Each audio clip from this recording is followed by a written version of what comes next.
आज से 3 दिन पहले अचानक मेरे दाँत में फिर से वही प्रॉब्लम होने लगा।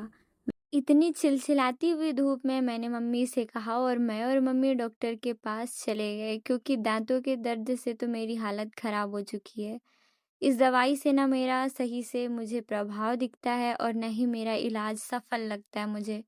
ख़ैर, मैं और मम्मी निकल गए, बहुत ज़्यादा धूप था और ऊपर से आज मैंने ब्लैक कपड़ा पहन लिया। हाँ, हम गए थे दाँत के डॉक्टर के पास, लेकिन मम्मी का आँख चेकअप करा रहे हैं।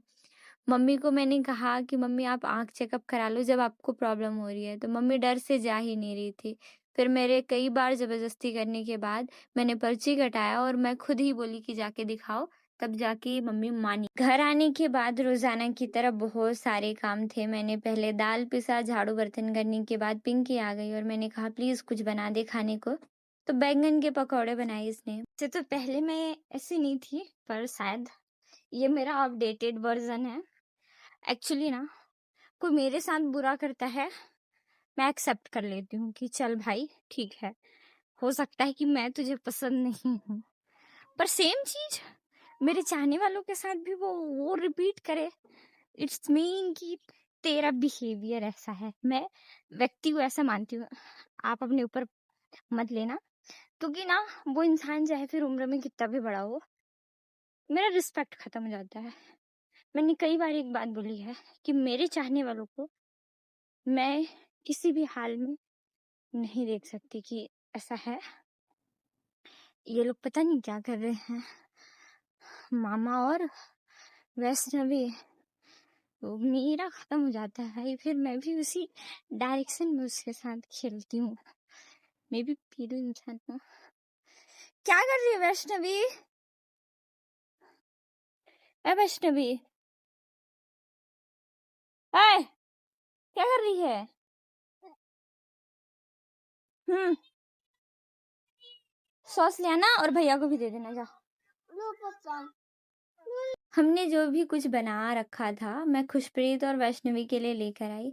थोड़ी देर मैंने अपना कुछ कुछ काम किया, पढ़ाई लिखाई किया और इतने में ही लगभग 6 से 7 बज रहे थे और मुझे आवाज़ आई कि चलो रोटियां बनाओ। मुझे कभी कभी किसी चीज़ से इतनी चिढ़ हो जाती है ना कि मैं बता नहीं सकती। मुझे रोटी बनाने से कोई चिढ़ नहीं होती, लेकिन मैं जो काम कर रही हूँ ना, ये मेरा काम नहीं था और इस चीज़ से मुझे कभी कभी बहुत ज़्यादा प्रॉब्लम होता है। खैर, अब मामा ने बोल दिया था, इस वजह से मैंने कर दिया। जस्ट बिकॉज़ अगर कोई लड़की किसी के घर शादी करके जा रही है और वो अपने घर का काम नहीं कर सकती, तो समझ सकते हो कि माँ-बाप ने उसे कितने लेवल तक की परवरिश दी है। और परवरिश पे बात सिर्फ़ इसलिए जा रही है कि अगर तुम अपने हस्बैंड का सेवा-पानी नहीं कर सकती, अपने सास-ससुर का सेवा-पानी नहीं कर सकती, तो तुम और क्या कर सकती हो? मेरी माँ कहती है कि कोई तुम्हारा शकल घोल-कर या तुम्हारी सुंदरता घोल-कर नहीं पिएगा। एंड ऑफ द स्टोरी, आपको अपने घर को सँभालना ही पड़ेगा। तुम्हारे घर का खाना भले ही तुम काम वाली रख कर बनवा लोगी, लेकिन जो तुम्हारे घर का देख-रेख है ना, वो तुम्हें ही करना पड़ेगा। अचानक से मैंने प्लानिंग किया था कि मैं बनाऊँ। लगभग आजकल बहुत ही बेसिक सा ट्रेंड हो गया है कि मुझे खाना नहीं बनाना। भाई, खाना ना बनाना एक चॉइस हो सकता है, पर खाना ना बनाने आना और तुम अपनी ज़िम्मेदारियों से भाग रही हो, ये तुम्हारे अंदर का कोई गुण नहीं है। तुम घर के छोटे-छोटे से काम जो कि चारदीवारी के अंदर के होते हैं, उसको करने में नाटक कर रहे हो, तो समझ सकते हो कि किसी लेवल की लड़की नहीं हो। इन सारी चीज़ों को देखकर मुझे लगता है, फिर तो कोई पढ़ी-लिखी या फिर जॉब वाली लड़कियाँ जो घर सँभालती हैं, अपनी स्वेच्छा से सब कुछ करती हैं, उनको सब कुछ आता है, फिर उनमें कोई गुण ही नहीं है। यहाँ गुण भी नहीं है, क्वालिटी भी नहीं है और काम भी ना आए, तो आप किसी लेवल के नहीं हो। भले ही आपके पास चीज़ें कम हो, लेकिन आप उन कम चीज़ों में चीज़ों को इतना बेहतरीन बनाओ, अपने अंदर इतनी काबिलियत रखो कि कोई आपको ये ना कह सके कि तुम्हें नहीं आता है। आप करो और आपकी चॉइस होनी चाहिए कि आप कर रहे हो या नहीं कर रहे हो। अचानक उस रात मैंने प्लानिंग किया कि उपवास मैं भी रखूँगी और इस वज़ह से मैंने सादा खाना खाया, लहसुन प्याज के बगैर।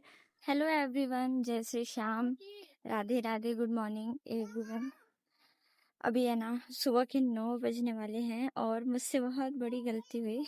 आज मैंने सोच रखा था कि मैं जल्दी उठूंगी, लेकिन मेरी नींद लगभग 8:30 बजे खुली और अभी मैंने अपने बहुत सारे कपड़े अपने भी रखे और आ क्या अभी कहाँ ना है प्रेस लेके आओ ना अंदर से।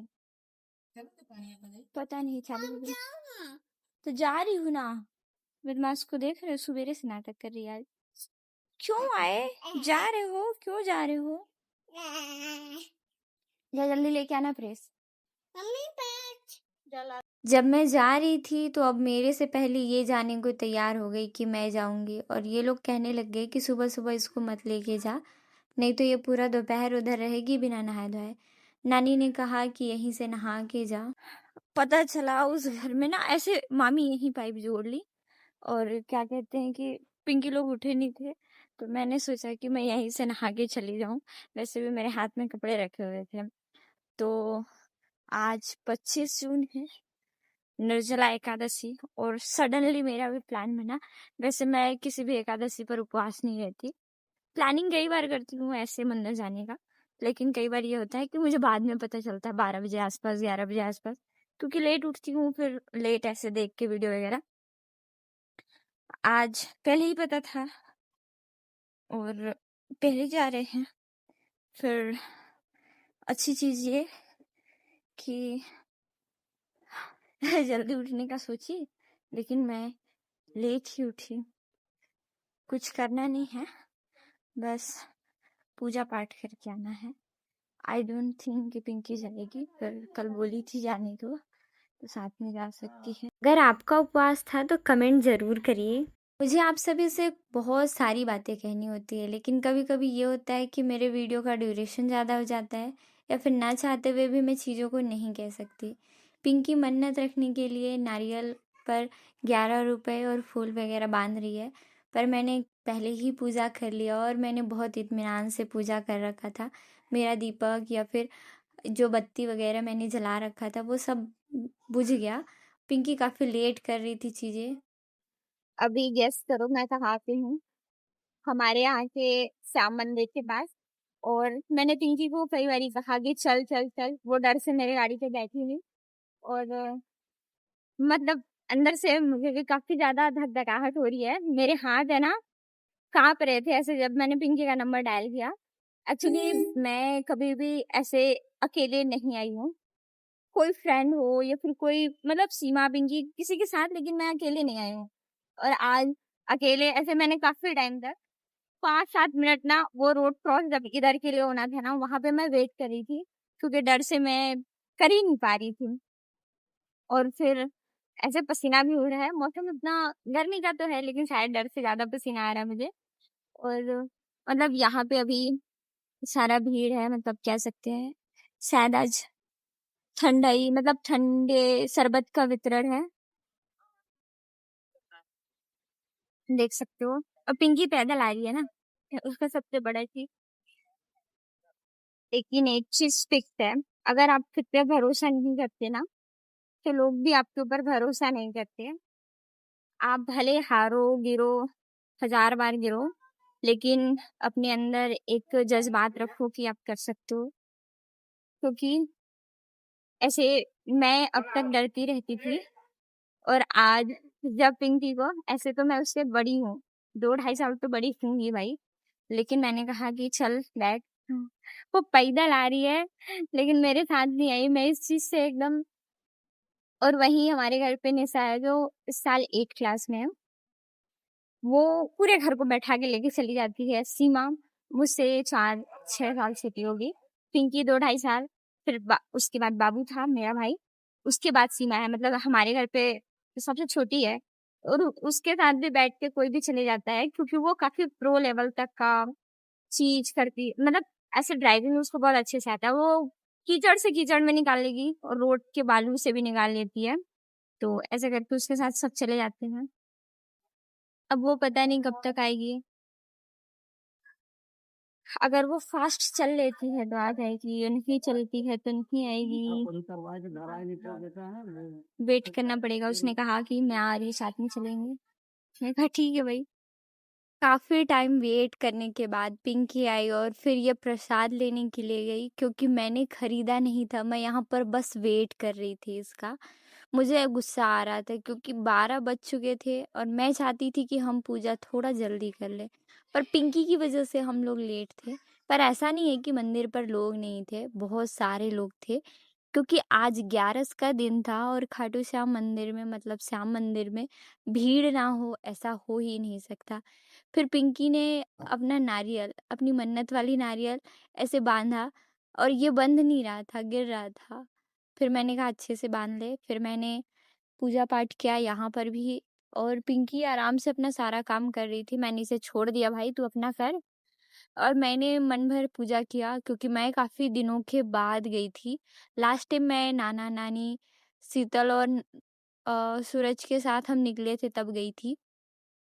फिर मैंने सोचा कि कुछ करते हैं, चलते हैं। हमने पूजा कर लिया और आनंदमय की खुशी। फिर पिंकी प्रसाद लेने गई क्योंकि मैं इससे पहले ही प्रसाद ले चुकी थी। ये अपना सारा काम बहुत धीरे धीरे कर रही थी। मैंने कहा भाई आज के बाद मैं तेरे साथ कहीं नहीं आऊँगी। फिर हम आते समय एक छोटा सा क्लिप लेते हैं, साथ में हम मंदिर गए थे ऐसा वाला। और बहुत ही समझाने के बाद मैंने इसे कहा कि मैं तुझे सही सलामत घर ले चलूँगी। ऐसा कहने के बाद ये मेरी गाड़ी पर बैठ गई। लेकिन जहाँ पर भी बहुत ज़्यादा भीड़ होता था, ये मुझे कहती थी तू मुझे उतार दे, और मजबूरन मुझे उतार देना पड़ता था, क्योंकि ये कहती थी कि किसी को भी ऐसे बिना मर्जी के उस गाड़ी पर नहीं बैठाया जाता। मैंने कहा भाई तू उतर जा। ऐसे इतने दिन मैं दिन में एक आध बार कभी कभी पानी वगैरह पी लेती थी, उतना असर नहीं पड़ता था। भाई आज पानी आ गया ना तो अच्छा लग रहा है, बता नहीं सकती। जितना भी ऐसे पीने वाला चीज होता है ना, जो भी चीज हम पी सकते हैं, कोई कोल्ड ड्रिंक, कोई ठंडा पानी, सादा पानी, नॉर्मल पानी, पिंकी कह रही है ना, ऐसे मुंह से खुलखुला करने के बाद भी पिंक पानी इतना मीठा कैसे लग रहा है। दाल वगैरह पीसने के बाद पहले मैं रूम आई, वहाँ पर मैंने खुशप्रीत और परी का होमवर्क कराया। फिर रात का पूरा काम, झाड़ू बर्तन खाना मुझे ही करना पड़ा क्योंकि पिंकी का मेहंदी ऑर्डर था और मम्मी पापा को आते हुए लेट हो जाता है। मुझे लगा था मजाक मजाक में सब कुछ अच्छे अच्छे से हो जाएगा। नानी ने मुझे ऐसे अलर्ट किया था कि देख रानी, हाथ जोड़ ले, पूजा कर ले। मैं जिद्दी प्राणी, जिद के मारे ऐसे ना थक के कुछ करने की इच्छा नहीं हो रही है, और जिद के मारे खाने पीने की इच्छा नहीं हो रही है। मन तन धन बस एक ही चीज की इम्पोर्टेंस आज समझ रही है, वो है water is life. Life without water life ही नहीं है भाई। ऐसे लगता था मैं तो वैसे भी थोड़ा सा पानी पीती हूँ। ना रोना आ रहा है ना हंसना आ रहा है। अभी शाम को मैंने घर घर के काम किए, बर्तन झाड़ू, खाना, दोबारा नहाना, फिर पूजा करना, और आई अभी 9:30 ही बजे हैं। मुझे नींद तो आ रही है लेकिन मुझसे सोया नहीं जा रहा है।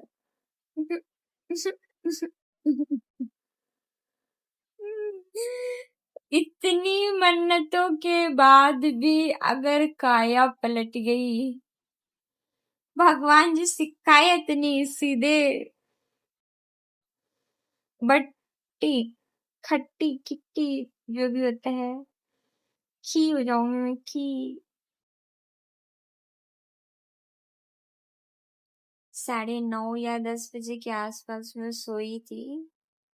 अभी शायद 3 बज रहा है, 3 साढ़े 3 हो रहा होगा, 3:15 हो रहा है। मैं 2 बजे उठी। मुझे कुछ करने की इच्छा ही नहीं हो रही है, और भाई मैं बस एक ही चीज सोच रही हूँ, कब सुबह होगी। पहले मतलब कई बार ऐसा लगा है मुझे रात बड़ी होती है। आज उस दिन से एक बार और ऐसा लग रहा है कि सुबह कब होगा। अब जनरली ना 3:15 हो रहा है, 4-5 मैं 5 बजे स्नान कर लूंगी।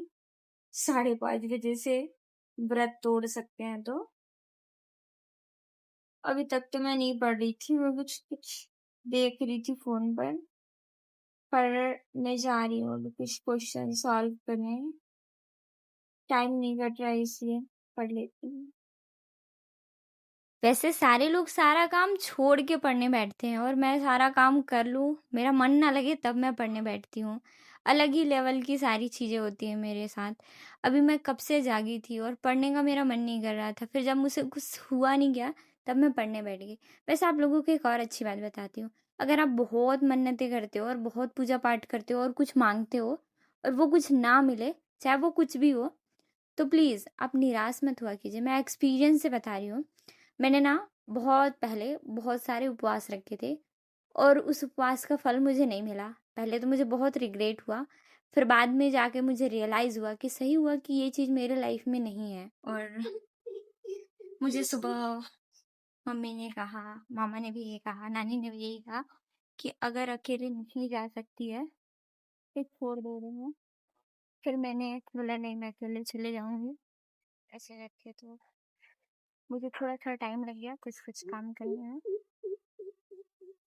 ये टाइम काफ़ी ज़्यादा अच्छा था। इस टाइम पर ना ही ज़्यादा भीड़ होती है और ना ही सब कुछ खाली खाली सा होता है। पीछे शायद किसी चीज़ के कार्यक्रम के लिए प्रसाद बन रहा है, मुझे इसकी खास जानकारी नहीं है। और मेरा पूजा भी हो गया।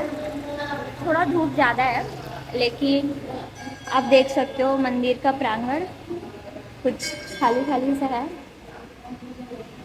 आते टाइम तो बड़े चाव से आई थी, पर हल्का हल्का सा मन में मतलब ऐसे डर डर सा है, क्या होगा कैसे होगा, कर पाऊंगी कि नहीं वाला डर रहता है। आप अपना कर्म करो, आपको आपके हिस्से का फल ज़रूर मिलेगा। खैर घर आई तो मम्मी सिलाई कर रही थी और मैंने सुबह ही सारा खाना पीना बहुत ही हल्के तरीके से बनाकर गई थी। नॉर्मली जैसा कि आप लोगों को अचानक पता चला या फिर अचानक नींद निकली, मैं अकेले ही मंदिर गई थी और फिर पूजा पाठ करके आने के बाद मैंने खाना पीना खाया। सुबह मैं आज जाने से पहले सारे लोगों को मैंने हलवा बनाया और मैंने बनाया आलू ऐसे आलू गुंडा और उड़द दाल के बड़े, फिर भजिया, उसके बाद खाना सब्जी, सारा कुछ मैंने बनाकर प्रिपेयर किया। उसके बाद मैं मंदिर गई थी और इन 2 दिनों में, कल और आज में, मैं खुद को जिस अलग से अंदाज में देख पा रही हूँ ना, ऐसे कुछ अलग करना या फिर घर से निकलने की आज़ादी, ये नहीं। मुझे शुरू से ही घर पर कैद नहीं रखा गया है और मैं अपनी वजह से ही रहती हूँ घर पे, क्योंकि मेरे सारे दोस्त मेरे घर से काफ़ी दूर रहते हैं और काम, सारे लोग काम से काम मतलब वाले ही है ना, मतलब ऐसे आवारा टाइप के मेरे कोई भी फ्रेंड्स नहीं हैं। और मैं, मेरे किसी भी फ्रेंड्स का ब्लॉगिंग चैनल नहीं है, लोग सोशल मीडिया पे इतने ओपन भी नहीं है, मतलब कि इनका वीडियो वगैरह। तो मैं थोड़ा अलग माइंडसेट की हूँ, मुझे ऐसा लगता है। और अब तक मुझे बहुत डर लगता था। सोचो कि घर से बाहर पास में ही सारी चीज़ें हैं। अब लोकल सूरजपुर में बहुत सारी चीज़ें हैं, भले ही ये एक डेवलप ओवर डेवलप सिटी नहीं है, हाईटेक सिटी नहीं है, पर है बहुत कुछ। तो कह सकते हैं कि अगर आप शुरुआत करो तो आत्मविश्वास बढ़ जाएगा और ज़रूरी है। वैसे होने के लिए और भी बहुत सारी चीज़ें हुई, लेकिन बाकी चीज़ें दूसरे ब्लॉग में। मिलते हैं कल। बाय बाय, ख्याल रखना।